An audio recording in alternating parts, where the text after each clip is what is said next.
सबसे पहले तो आपका स्वागत करूं इसलिए कि परमात्मा में आपकी उत्सुकता है, इसलिए कि सामान्य जीवन के ऊपर एक साधक के जीवन में प्रवेश करने की आकांक्षा है, इसलिए कि संसार के अतिरिक्त सत्य को पाने की प्यास है। सौभाग्य है उन लोगों का जो सत्य के लिए प्यासे हो सके। बहुत लोग पैदा होते हैं, बहुत कम लोग सत्य के लिए प्यासे हो पाते हैं। सत्य का मिलना तो बहुत बड़ा सौभाग्य है, सत्य की प्यास होना भी उतना ही बड़ा सौभाग्य है। सत्य ना भी मिले तो कोई हर्ज नहीं, लेकिन सत्य की प्यास ही पैदा ना हो तो बहुत बड़ा हर्ज है। सत्य यदि ना मिले तो मैंने कहा कोई हर्ज नहीं। हमने चाहा था और हमने प्रयास किया था, हम श्रम किए थे और हमने आकांक्षा की थी, हमने संकल्प बांधा था और हमने जो हमसे बन सकता था वो किया था। और यदि सत्य ना मिले तो कोई हर्ज नहीं, लेकिन सत्य की प्यास ही हमें पैदा ना हो तो जीवन बहुत दुर्भाग्य से भर जाता है। और मैं आपको ये भी कहूं कि सत्य को पा लेना उतना महत्वपूर्ण नहीं है जितना सत्य के लिए ठीक अर्थों में प्यासे हो जाना है। वो भी एक आनंद है।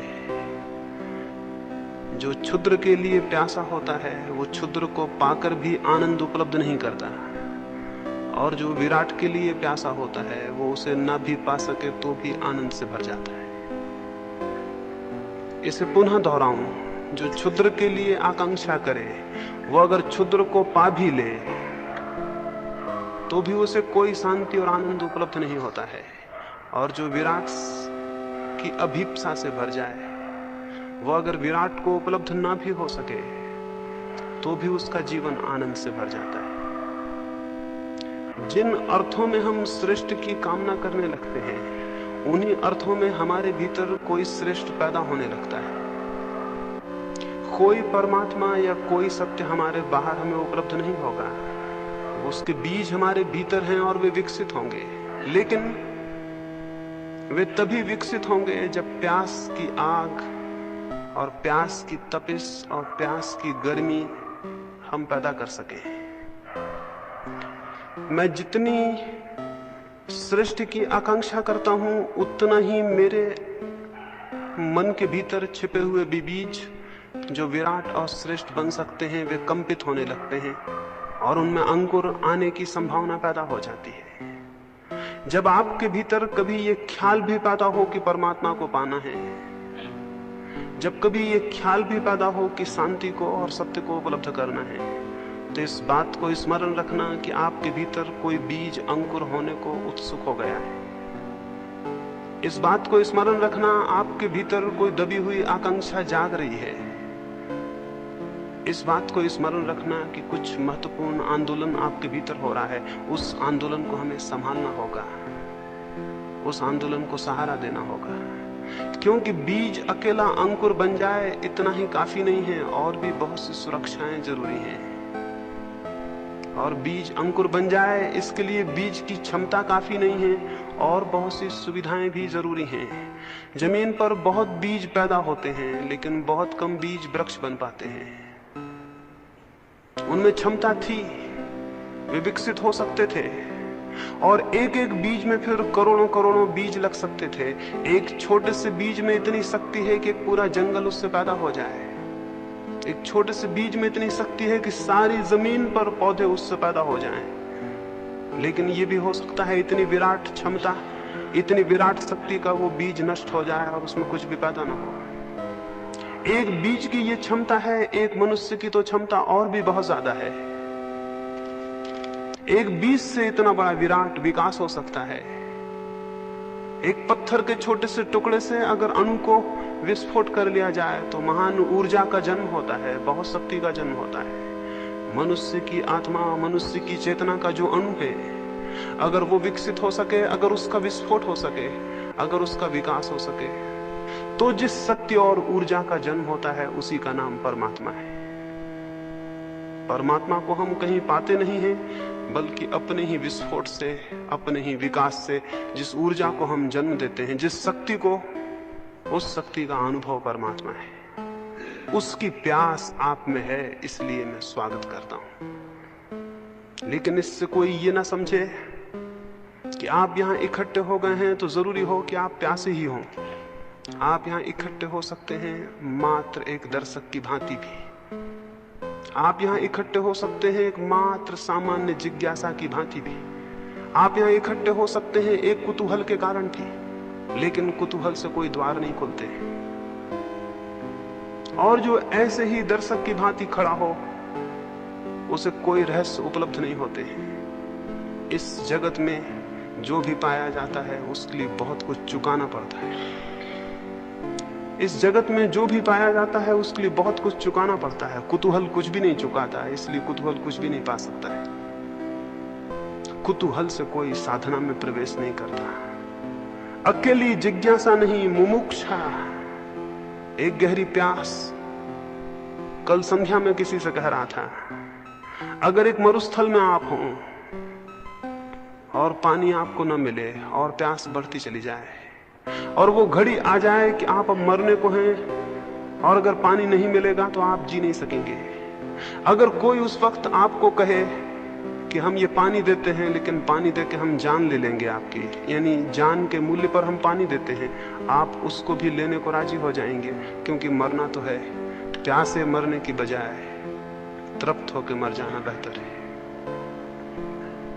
उतनी जिज्ञासा, उतनी आकांक्षा जब आपके भीतर पैदा होती है तो उस जिज्ञासा और आकांक्षा के दबाव में आपके भीतर का बीज टूटता है और उसमें से अंकुर निकलता है।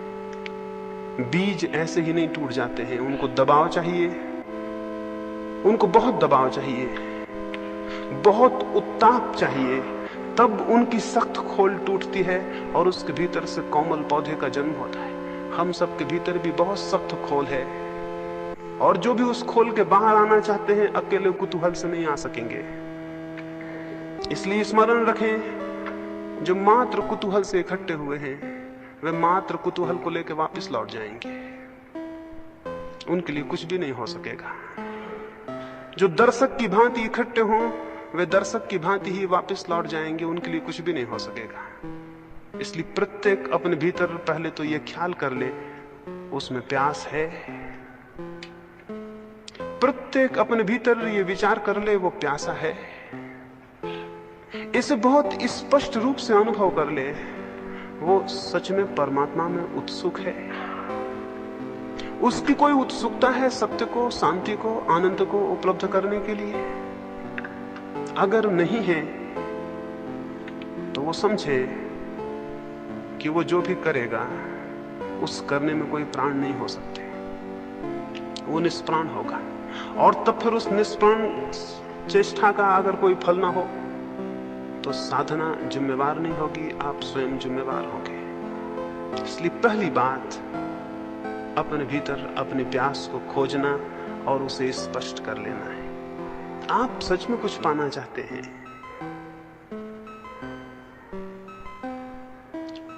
अगर पाना चाहते हैं तो पाने का रास्ता है। एक बार ऐसा हुआ, गौतम बुद्ध एक गांव में ठहरे।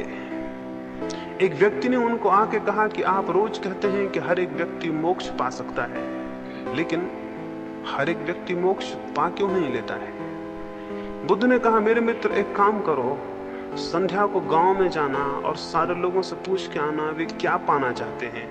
एक फहरिस्त बनाओ, हर एक का नाम लिखो और उसके सामने लिख लाना उनकी आकांक्षा क्या है। वो आदमी गांव में गया,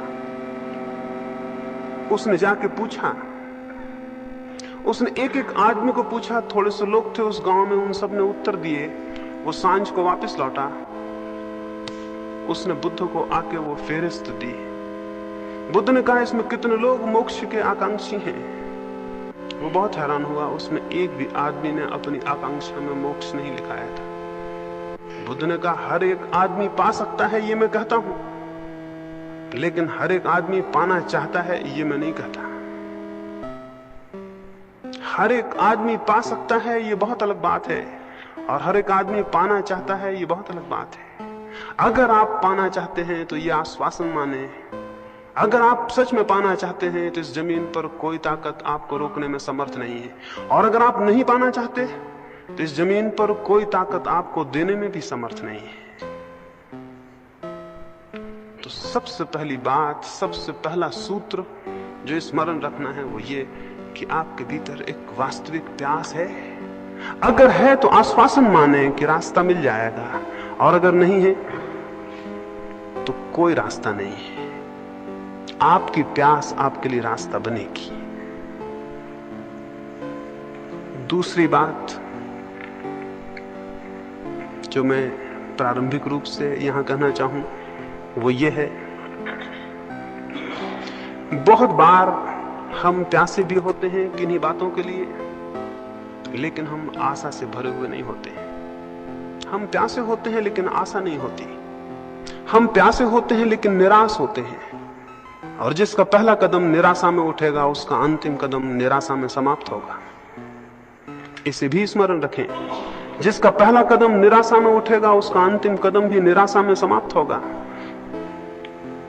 अंतिम कदम अगर सफलता और सार्थकता में जाना है तो पहला कदम बहुत आशा में उठना चाहिए। तो इन 3 दिनों के लिए आपसे कहूंगा, यूं तो पूरे जीवन के लिए कहूंगा, एक बहुत आशा से भरा हुआ दृष्टिकोण। क्या आपको पता है बहुत कुछ इस पर निर्भर करता है आपके चित्त का? क्या आप आशा से भर के किसी काम को कर रहे हैं या निराशा से? अगर आप पहले से निराश हैं तो आप अपने ही हाथ से उस डगाल को काट रहे हैं जिस पर आप बैठे हुए हैं। तो मैं आपको ये कहूं, साधना के संबंध में बहुत आशा से भरा होना बड़ा महत्वपूर्ण है। आशा से भरे हुए होने का मतलब यह है कि अगर इस जमीन पर किसी भी मनुष्य ने सत्य को कभी पाया है, अगर इस जमीन पर मनुष्य के इतिहास में कभी भी कोई मनुष्य आनंद को और चरम शांति को उपलब्ध हुआ है, तो कोई भी कारण नहीं है कि मैं उपलब्ध क्यों नहीं हो सकूंगा। उन लाखों लोगों की तरफ मत देखें जिनका जीवन अंधकार से भरा हुआ है और जिन्हें कोई आशा और कोई किरण और कोई प्रकाश दिखाई नहीं पड़ता। उन थोड़े से लोगों को इतिहास में देखें जिन्हें सत्य उपलब्ध हुआ है। उन बीजों को मत देखें जो वृक्ष नहीं बन पाए और सड़ गए और नष्ट हो गए। उन थोड़े से बीजों को देखें जिनने विकास को उपलब्ध किया और जो परमात्मा तक पहुंचे। और स्मरण रखें कि उन बीजों को जो संभव हो सका वो प्रत्येक बीज को संभव है। एक मनुष्य को जो संभव हुआ है वो प्रत्येक दूसरे मनुष्य को संभव है। मैं आपको यह कहना चाहता हूं कि बीज रूप से आपकी शक्ति उतनी ही है जितनी बुद्ध की, महावीर की, कृष्ण की या क्राइस्ट की। परमात्मा के जगत में इस अर्थों में कोई अन्याय नहीं है कि वहां कम और ज्यादा संभावनाएं दी गई हों। संभावनाएं सबकी बराबर हैं, लेकिन वास्तविकताएं सबकी बराबर नहीं हैं, क्योंकि हम में से बहुत लोग अपनी संभावनाओं को वास्तविकता में परिणत करने का प्रयास ही कभी नहीं करते। तो एक आधारभूत ख्याल आशा से भरा हुआ होना है। ये विश्वास रखें कि अगर कभी भी किसी को शांति उपलब्ध हुई है, आनंद उपलब्ध हुआ है, तो मुझे भी उपलब्ध हो सकेगा। अपना अपमान ना करें निराश होकर। निराशा स्वयं का सबसे बड़ा अपमान है। उसका अर्थ है कि मैं इस योग्य नहीं हूं कि मैं भी पा सकूंगा। मैं आपको कहूं, इस योग्य आप हैं, निश्चित पा सकेंगे। देखें, निराशा में भी जीवन भर चलकर देखा है, आशा में इन 3 दिन चल के देखें। इतनी आशा से भर के चलें कि होगी घटना, जरूर घटना घटेगी। क्यों? ये हो सकता है आप आशा से भरे हों, लेकिन बाहर की दुनिया में हो सकता है कोई काम आप आशा से भरे हो तो भी ना कर पाए, लेकिन भीतर की दुनिया में आशा बहुत बड़ा रास्ता है।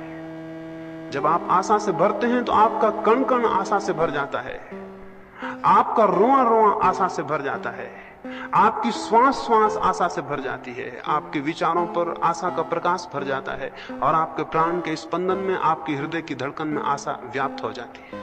आपका पूरा व्यक्तित्व जब आशा से भर जाता है तो भूमिका बनती है कि आप कुछ कर सकेंगे। और निराशा का भी व्यक्तित्व होता है, कण कण रो रहा है, उदास है, थका है, डूबा हुआ है, कोई प्राण नहीं है, सब जिससे कि आदमी जिंदा नाम मात्र को हो और मरा हुआ है। ऐसा आदमी किसी प्रयास पर निकलेगा, किसी अभियान पर, तो क्या पा सकेगा? और आत्मिक जीवन का अभियान सबसे बड़ा अभियान है। इससे बड़ी कोई चोटी नहीं है जिसको कोई मनुष्य कभी चढ़ा हो, इससे बड़ी कोई गहराई नहीं है समुद्रों की जिसमें मनुष्य ने कभी डुबकी लगाई हो। स्वयं की गहराई सबसे बड़ी गहराई है और स्वयं की ऊंचाई सबसे बड़ी ऊंचाई है। इस अभियान पर जो निकला हो उसे बड़ी आशाओं से भरा हुआ होना चाहिए। तो मैं आपको कहूंगा 3 दिन आशा की एक भाव स्थिति को कायम रखें। आज रात ही जब सोएं तो बहुत आशा से भरे हुए सोएं और ये विश्वास लेकर सोएं कि कल सुबह जब आप उठेंगे तो कुछ होगा, कुछ हो सकेगा, कुछ किया जा सकेगा।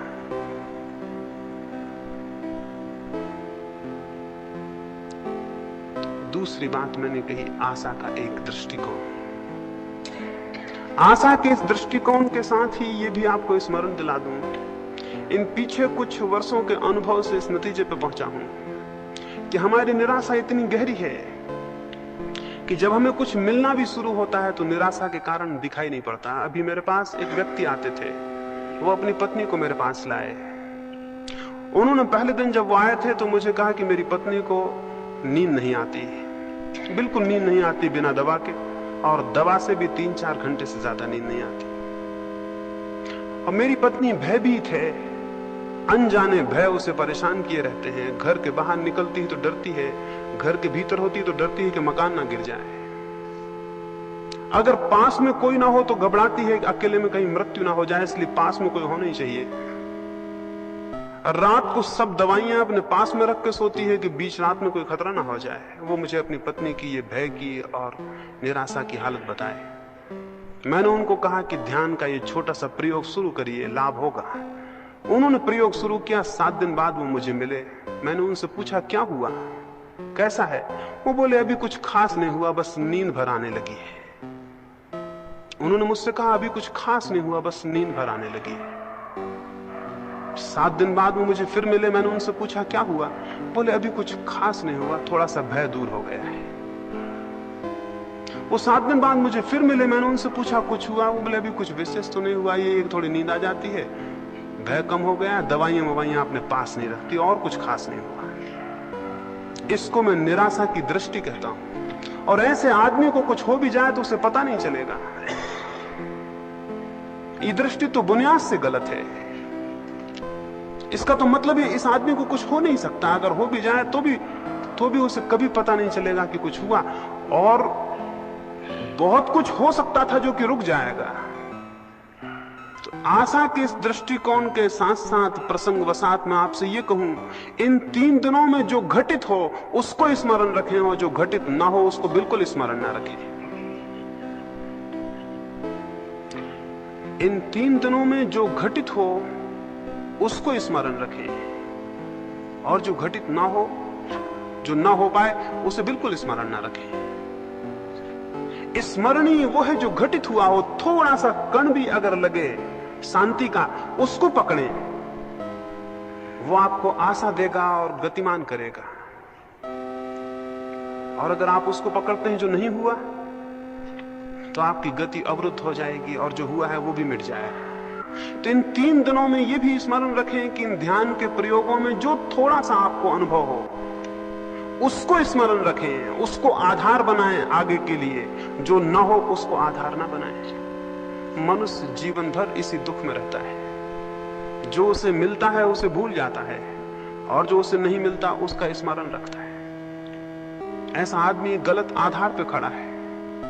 वैसा आदमी बने जिससे जो मिला है उसे स्मरण रखे और उस आधार पर खड़ा हो। अभी मैं पढ़ता था, एक व्यक्ति ने किसी को कहा कि मेरे पास कुछ भी नहीं है, मैं बहुत दरिद्र हूं। उस दूसरे व्यक्ति ने कहा कि अगर तुम दरिद्र हो, एक काम करो, मैं तुम्हारी बाईं आंख चाहता हूं, इसके मैं 5,000 रुपए देता हूं, तुम 5,000 रुपए ले लो और बाईं आंख दे दो। उस आदमी ने कहा ये मुश्किल है, मैं बाईं आंख नहीं दे सकता। उसने कहा मैं 10,000 रुपए देता हूं, दोनों आंखें दे दो। उसने कहा 10,000 फिर भी मैं नहीं दे सकता। उसने कहा मैं तुम्हें 50,000 रुपए देता हूं, तुम अपनी जान मुझे दे दो। उसने कहा यह असंभव, मैं नहीं दे सकता। उस आदमी ने कहा तब तो तुम्हारे पास बहुत कुछ है जिसका बहुत दाम है। तुम्हारे पास 2 आंखें हैं जिनको तुम 10,000 में देने को राजी नहीं हो, लेकिन तुम कह रहे थे मेरे पास कुछ भी नहीं है। मैं उस आदमी और उस विचार की बात आपसे कह रहा हूं, जो आपके पास है उसको स्मरण रखें, और जो साधना में मिले, थोड़ा सा रत्ती भर भी मिले, उसे स्मरण रखें, उसकी विचार करें, उसकी चर्चा करें। उसके आधार से और मिलने का रास्ता बनेगा, क्योंकि आशा बढ़ेगी। और जो नहीं मिला, एक महिला मेरे पास आती थी, पढ़ी लिखी हैं, एक कॉलेज में प्रोफेसर हैं, संस्कृत की विद्वान हैं। वो मेरे पास आती थी, एक 7 दिन का प्रयोग चलता था ध्यान का, उसमें आती थी। पहले दिन वो प्रयोग करने के बाद उठी और बाहर जाके मुझसे कहीं क्षमा करें, अभी मुझे आज कोई ईश्वर के दर्शन नहीं हुए। पहले दिन वो प्रयोग किए और बाहर जाके मुझसे कहीं क्षमा करें, अभी मुझे कोई ईश्वर के दर्शन नहीं हुए। मैंने कहा अगर ईश्वर के दर्शन हो जाते तो ही खतरे की बात होती, क्योंकि इतना सस्ता जो ईश्वर मिल जाए उसे फिर शायद आप किसी मतलब का भी ना समझती। और मैंने उनसे कहा कि जो ये आकांक्षा करे कि वो 10 मिनट आंख बंद करके बैठ गया है, इसलिए ईश्वर को पाने का हकदार हो गया है, उससे ज्यादा मूढ़तापूर्ण और कोई वृत्ति और विचार नहीं हो सकता। तो मैं आपसे ये कहता हूं कि जो थोड़ा सा भी शांति की किरण आपको मिले, उसे आप सूरज समझें। इसलिए सूरज समझें कि उसी किरण का सहारा पकड़ के आप सूरज तक पहुंच जाएंगे। इस अंधकार से भरे कमरे में अगर मैं बैठा हूं और एक मुझे थोड़ी सी किरण दिखाई पड़ती हो, तो मेरे पास 2 रास्ते हैं। एक तो मैं ये कहूं ये किरण क्या, अंधकार इतना घना है, इस किरण से क्या होगा, अंधकार इतना ज्यादा है। एक रास्ता ये भी है कि मैं ये कहूं कि अंधकार कितना ही हो, लेकिन एक किरण मुझे उपलब्ध है, और अगर मैं इसकी दिशा में इसका अनुगमन करूं तो मैं वहां तक पहुंच जाऊंगा जहां से किरण पैदा हुई और जहां सूरज होगा। तो मैं आपको अंधकार ज्यादा हो तो भी उसे विचार करने को नहीं कहता, किरण छोटी हो तो भी उस पर ही विचार को खड़ा करने को कहता हूं। इससे आशा की दृष्टि खड़ी होगी, अन्यथा हमारे जीवन बड़े उल्टे हैं। अगर मैं आपको एक गुलाब के फूल के पौधे के पास ले जाऊं और आपको पौधा दिखाऊं, तो शायद आप मुझसे कहें कि इसमें क्या है, भगवान कैसा अन्यायी है, 2-4 तो फूल हैं, हजारों कांटे हैं। एक दृष्टि ये भी है कि गुलाब के पास जाके हम ये कहें कि भगवान कैसा अन्यायी है, हजारों कांटे हैं, कहीं एक आध फूल है।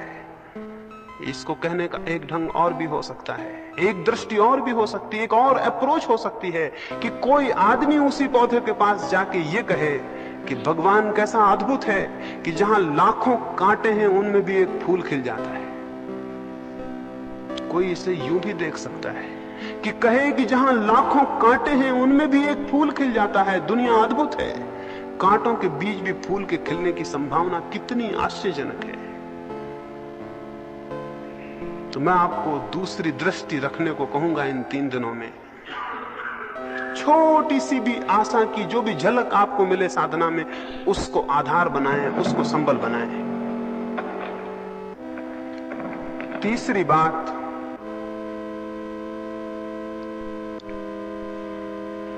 साधना के इन 3 दिनों में आपको ठीक वैसे ही नहीं जीना है जैसा आप आज सांझ तक जीते रहे। मनुष्य बहुत कुछ आदतों का यंत्र है।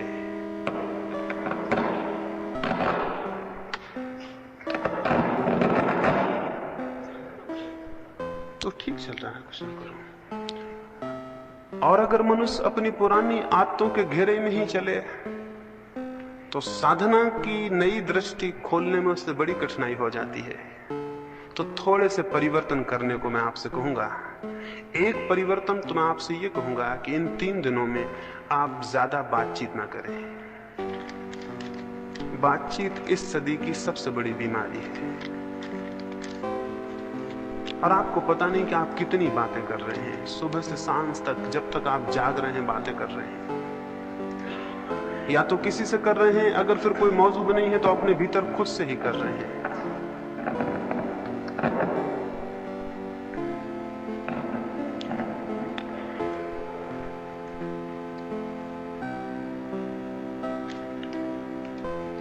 इन 3 दिनों में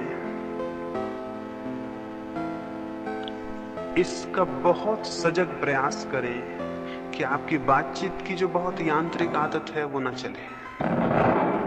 एक ही कर देना, उसे बंद कर देना, एक ही कर देना। आदत है हमारी, ये साधक के जीवन में बहुत संघातक है। इन 3 दिनों में मैं चाहूंगा आप कम से कम बात करें, और जो बात भी करें वो बात भी अच्छा हो, कि आपकी वही सामान्य ना हो जो आप रोज करते हैं। आप क्या रोज बातें कर रहे हैं, उसका कोई बहुत मूल्य है? आप उसे नहीं करेंगे तो कोई नुकसान है? जिसको आप कर रहे हैं उसका अगर नहीं उसे बताएंगे कोई अहित है? इन 3 दिनों में स्मरण रखें कि हमें किसी से कोई विशेष बात नहीं करनी है। बहुत अद्भुत लाभ होगा।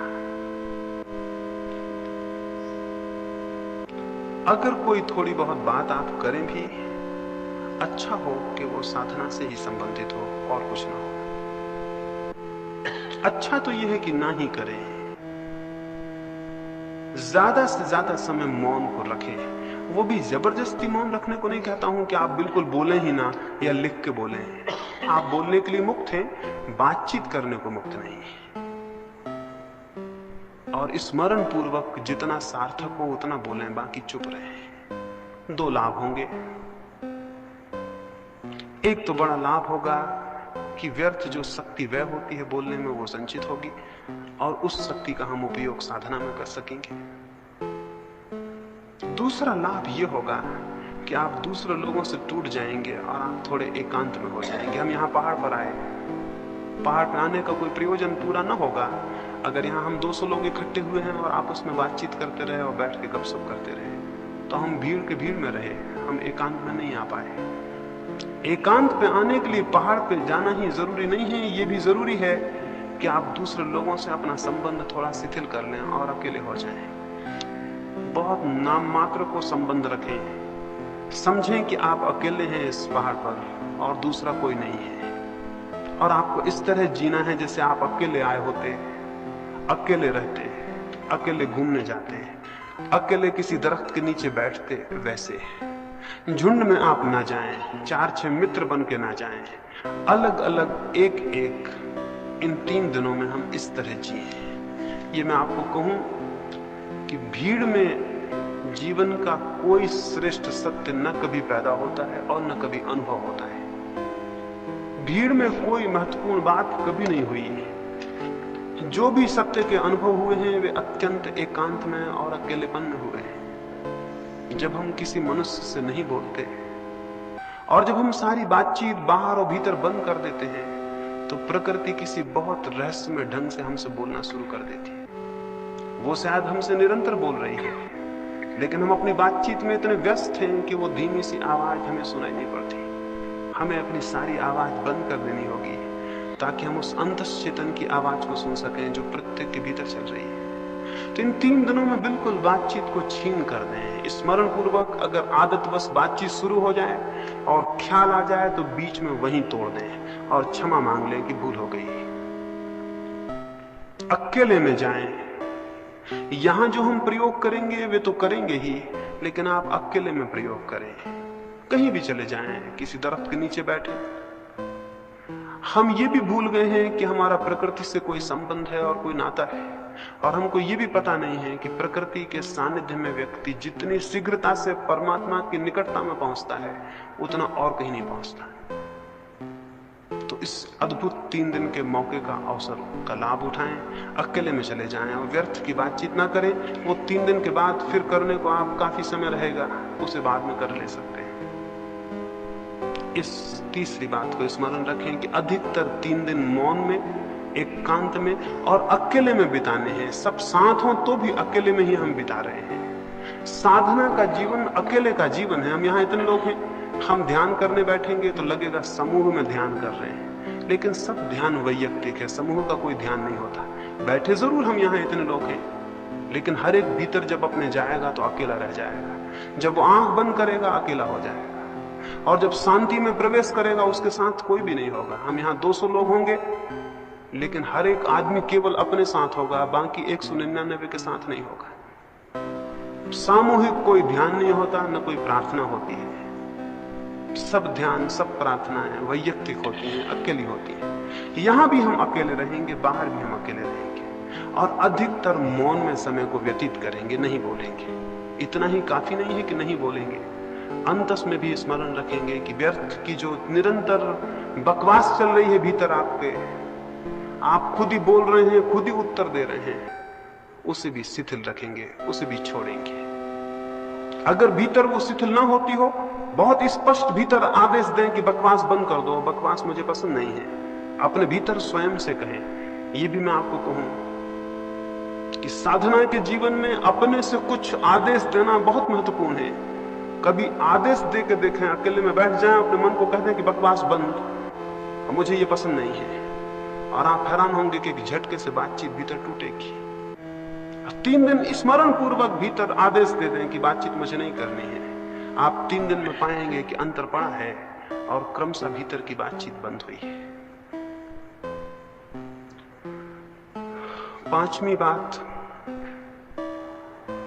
कुछ शिकायतें हो सकती हैं, कोई तकलीफ हो सकती है, 3 दिन उसका कोई ख्याल नहीं करेगा।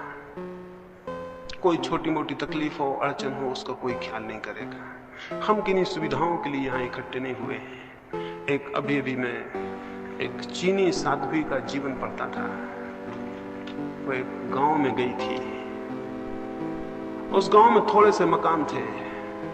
उसने उन मकानों के सामने जाके, सांझ हो रही थी, रात पड़ने को थी, वो अकेली साध्वी थी। उसने लोगों से कहा कि मुझे घर में ठहर जाने दें। अपरिचित स्त्री, फिर उस गांव में जो लोग रहते थे वो उनके धर्म के मानने वाली नहीं थी। लोगों ने अपने दरवाजे बंद कर लिए। दूसरा गांव बहुत दूर था, और रात और अकेली उसे उस रात खेत में जाके सोना पड़ा। वो एक चेरी के दरख्त के नीचे जाके चुपचाप सो गई। रात 2 बजे उसकी नींद खुली। सर्दी थी और सर्दी की वजह से उसकी नींद खुल गई। उसने देखा फूल सब खिल गए हैं और दरख्त पूरा फूलों से लदा है, और चांद ऊपर आ गया है, और बहुत अद्भुत चांदनी है। और उसने उस आनंद के क्षण को अनुभव किया। सुबह वो उस गांव में गई और उन्होंने उनको धन्यवाद दिया जिन्होंने रात्रि द्वार बंद कर लिए थे। उन्होंने पूछा, काहे का धन्यवाद? उसने कहा, तुमने अपने प्रेम बस, तुमने मुझ पे करुणा और दया करके रात अपने द्वार बंद कर लिए, उसका धन्यवाद। मैं एक बहुत अद्भुत क्षण को उपलब्ध कर सकी।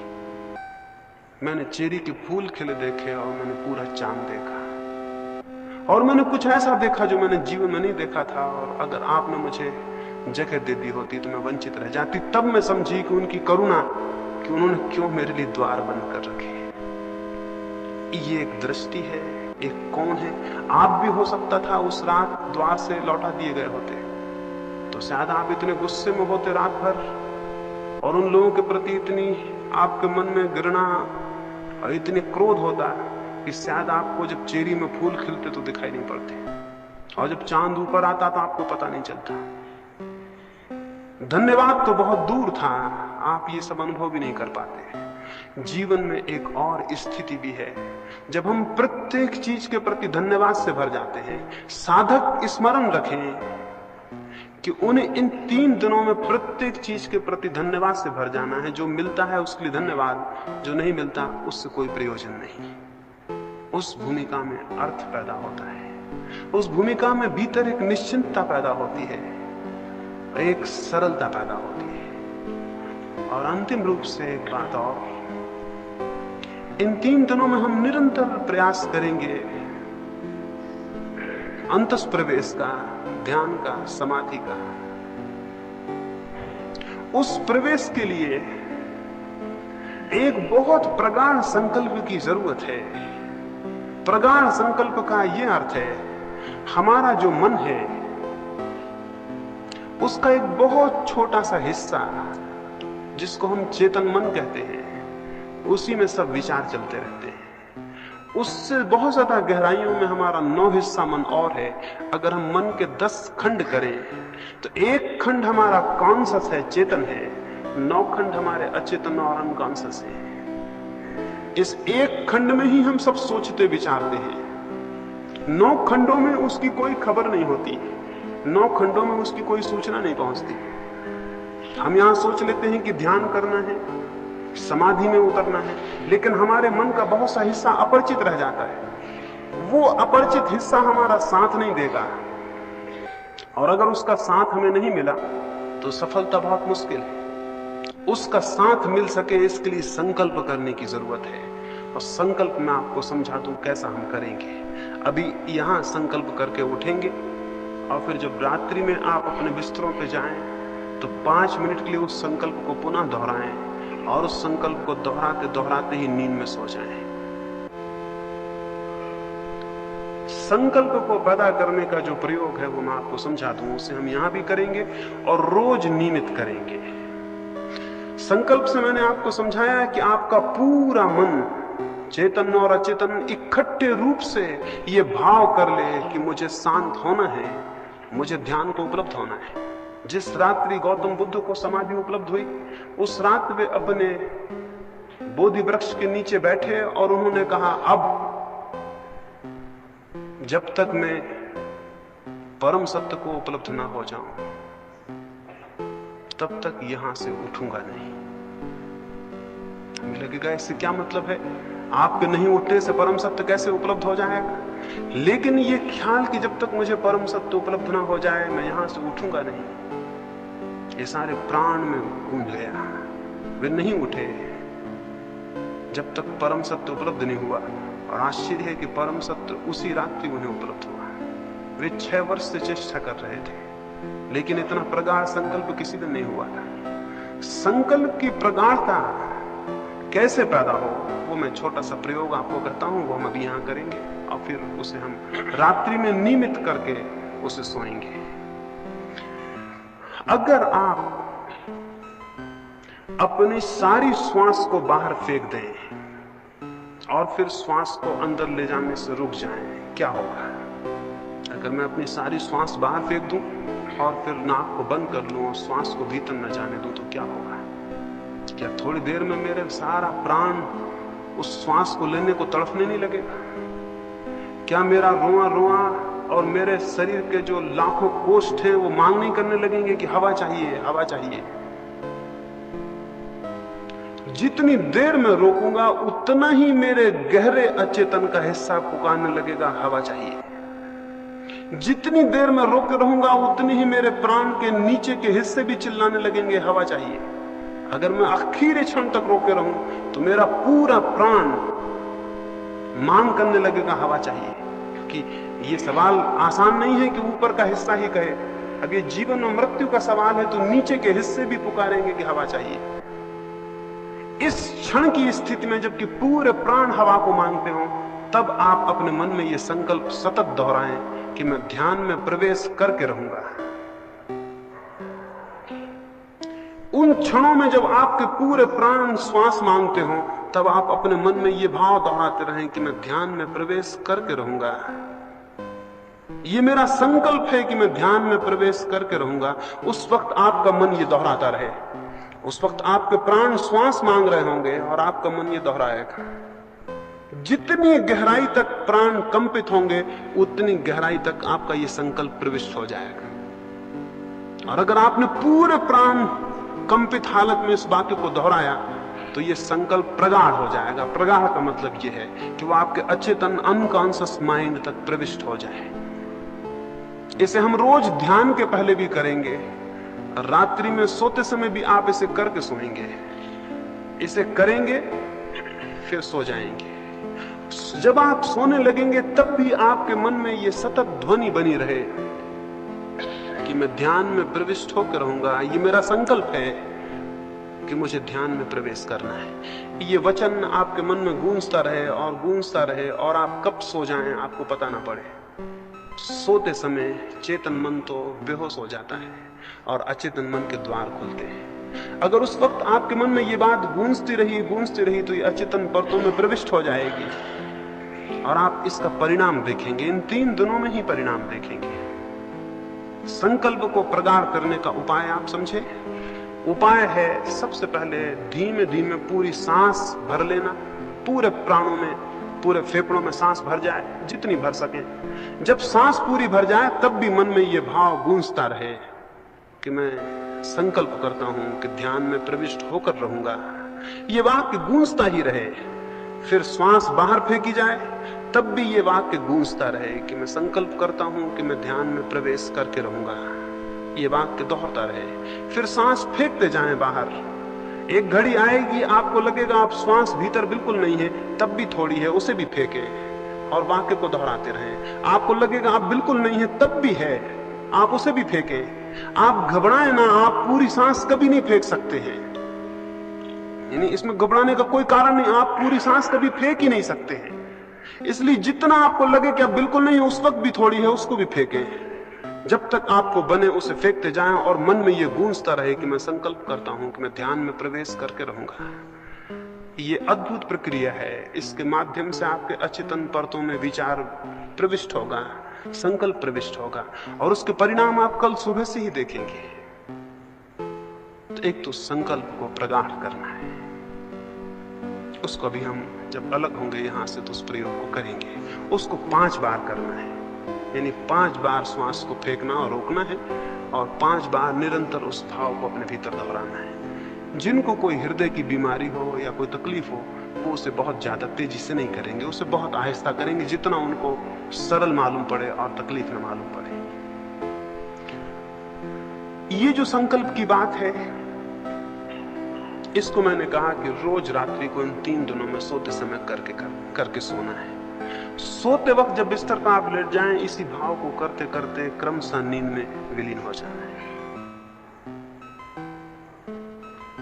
ये संकल्प की स्थिति अगर हमने ठीक से पकड़ी और अपने प्राणों में उस आवाज को पहुंचाया तो परिणाम होना बहुत सरल है और बहुत बहुत आसान है। ये थोड़ी सी बातें आपको आज कहनी थी। इनमें जो प्रासंगिक जरूरतें हैं वो मैं समझता हूं आप समझ गए होंगे। जैसा मैंने कहा कि बातचीत नहीं करनी है, स्वाभाविक है कि आपको अखबार, रेडियो इनका उपयोग नहीं करना है, क्योंकि वो भी बातचीत है। मैंने आपसे कहा मौन में और एकांत में होना है। इसका स्वाभाविक मतलब हुआ कि जहां तक बने साथियों से दूर रहना है। जितनी देर हम यहां मिलेंगे वो अलग, भोजन के लिए जाएंगे वो अलग, वहां भी आप बड़े मौन से और बड़ी शांति से भोजन करें। वहां भी सन्नाटा हो, जिससे पता ना चले कि आप वहां हैं। यहां भी आए तो सन्नाटे में और शांति में आए। देखें 3 दिन शांत रहने का प्रयोग क्या परिणाम लाता है। रास्ते पे चलें तो बिल्कुल शांत, उठें बैठें तो बिल्कुल शांत, और अधिकतर एकांत में चले जाएं। सुंदर कोई जगह चुने, वहां चुपचाप बैठ जाएं। अगर कोई सांप है तो वो भी चुपचाप बैठे, बातचीत ना करे, अन्यथा पहाड़ियां व्यर्थ हो जाती हैं, सौंदर्य व्यर्थ हो जाता है। जो सामने है वो दिखाई नहीं पड़ता, आप बातचीत में सब समाप्त कर देते हैं। अकेले में जाएं और इसी भांति ये जो थोड़ी सी बातें मैंने कही आपके लिए, जो जो जरूरी हो हर एक के लिए, अगर आपके भीतर प्यास नहीं मालूम होती बिल्कुल, तो उस प्यास को कैसे पैदा किया जाए उसके संबंध में कल मुझसे प्रश्न पूछ लें। अगर आपको ऐसा नहीं लगता कि मुझे कोई आशा नहीं मालूम होती, तो आशा कैसे पैदा हो उसके संबंध में कल सुबह मुझसे प्रश्न पूछ लें। अगर आपको लगता है कि मुझे कोई संकल्प करने में कठिनाई है या नहीं बन पाता या नहीं होता, सारी कठिनाइयां मुझसे सुबह पूछ लें। कल सुबह ही 3 दिन के लिए जो भी कठिनाइयां आ सकती हैं वो आप मुझसे पूछ लें, ताकि 3 दिन में कोई भी समय व्यय ना हो। अगर प्रत्येक व्यक्ति की कोई अपनी वैयक्तिक तकलीफ और दुख और पीड़ा है जिससे वो मुक्त होना चाहता है, या जिसकी वजह से वो ध्यान में नहीं जा सकता, या जिसकी वजह से वो ध्यान में प्रवेश करना उसे मुश्किल होता, समझ लें, अगर आपको कोई एक विशेष चिंता है जो आपको प्रवेश नहीं होने देती शांति में, तो आप उसके लिए अलग से पूछ लें। अगर आपको कोई ऐसी पीड़ा है जो आपको नहीं प्रवेश होने देती, उसके लिए आप अलग से पूछ लें। वो सबके लिए नहीं होगी सामूहिक, वो आपकी वैयक्तिक होगी, उसके लिए आप अलग प्रयोग करेंगे। और जो भी तकलीफ हो वो स्पष्ट सुबह रख दें ताकि हम 3 दिन के लिए व्यवस्थित हो जाएं। ये थोड़ी सी बातें मुझे आपसे कहनी थी, आपकी एक भाव दृष्टि बने, और फिर जो हमें करना है वो हम कल से शुरू करेंगे और कल से समझेंगे। अभी हम थोड़े थोड़े सब फासले पे बैठ जाएंगे, हाल तो बड़ा है, सब फासले पे बैठ जाएंगे ताकि हम संकल्प का प्रयोग करें और फिर हम यहां से विदा हों।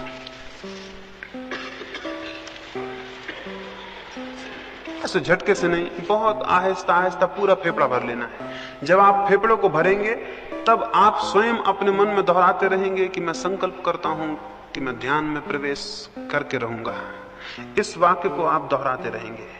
फिर जब श्वास पूरी भर जाए आखिरी सीमा तक, तब उसे थोड़ी देर रोकें और अपने मन में ये दोहराते रहें। घबराहट बढ़ेगी, मन होगा बाहर फेंक दें, तब भी थोड़ी देर रोकें और इस वाक्य को दोहराते रहें। फिर श्वास को धीरे धीरे बाहर निकालें, तब भी वाक्य दोहरता रहे। फिर सारी श्वास बाहर निकालते जाएं, आखिरी सीमा तक लगे तब भी निकाल दें, तब भी वाक्य दोहरता रहे। फिर अंदर जब खाली हो जाए उस खालीपन को रोकें, श्वास को अंदर न लें, फिर दोहरता रहे वाक्य अंतिम समय तक, फिर धीरे धीरे श्वास को अंदर लें। ऐसा 5 बार। एक बार का मतलब हुआ एक दफा अंदर लेना और बाहर छोड़ना, एक बार। इस तरह 5 बार क्रमशः धीरे धीरे सब करें। जब 5 बार कर चुके हैं तब बहुत आहिस्ता से रीढ़ को सीधा रख के ही फिर धीमे धीमे श्वास लेते रहें और 5 मिनट विश्राम से बैठे रहें। ऐसा कोई 10 मिनट हम यहाँ प्रयोग करें। फिर चुपचाप सारे लोग चले जाएंगे, बातचीत का स्मरण रखेंगे, अभी से उसको शुरू कर देना है। शिविर शुरू हो गया इस अर्थों में। सोते समय फिर इस प्रयोग को 5-7 दफा करें, जितनी देर आपको अच्छा लगे। फिर सो जाएं। सोते समय सोचते हुए सोएं उसी भाव को कि मैं शांत होकर रहूंगा, ये मेरा संकल्प है, और नींद आपको पकड़ ले और आप उसको सोचते रहें। लाइट बुझा दें।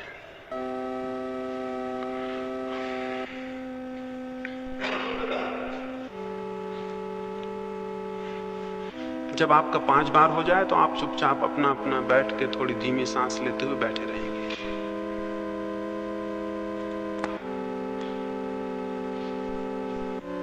रीढ़ सीधी कर लें, सारे शरीर को आराम से छोड़ दें। रीढ़ सीधी हो और शरीर आराम से छोड़ दें। आंख बंद कर लें, बहुत शांति से श्वास को अंदर लें, और जैसा मैंने कहा वैसा प्रयोग 5 बार करें।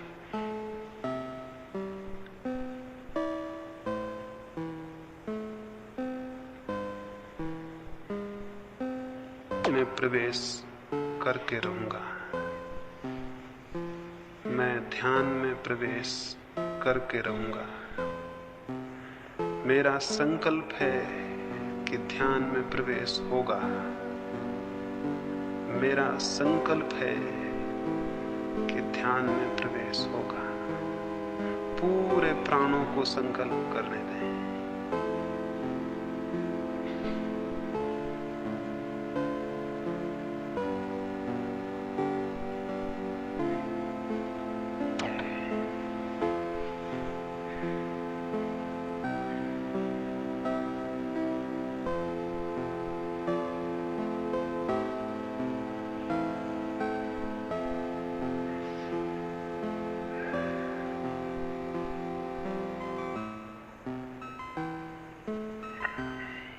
कि ध्यान में प्रवेश होगा।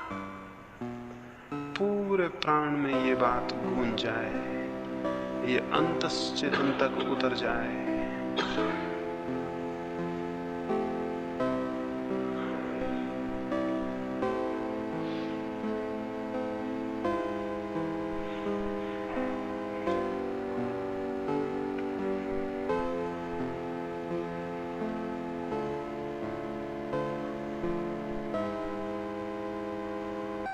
5 बार आपका हो जाए तो फिर बहुत आहिस्ता से बैठ के शांति से रीढ़ को सीधा रखे हुए ही धीमे धीमे श्वास को लें, धीमे छोड़ें और श्वास को ही देखते रहें। 5 मिनट विश्राम करें। उस विश्राम के समय में जो संकल्प हमने किया है वो और गहरे अपने आप डूब जाएगा। 5 बार संकल्प कर लें, फिर चुपचाप बैठ के श्वास को देखते रहें 5 मिनट तक और बहुत धीमी श्वास लें। फिर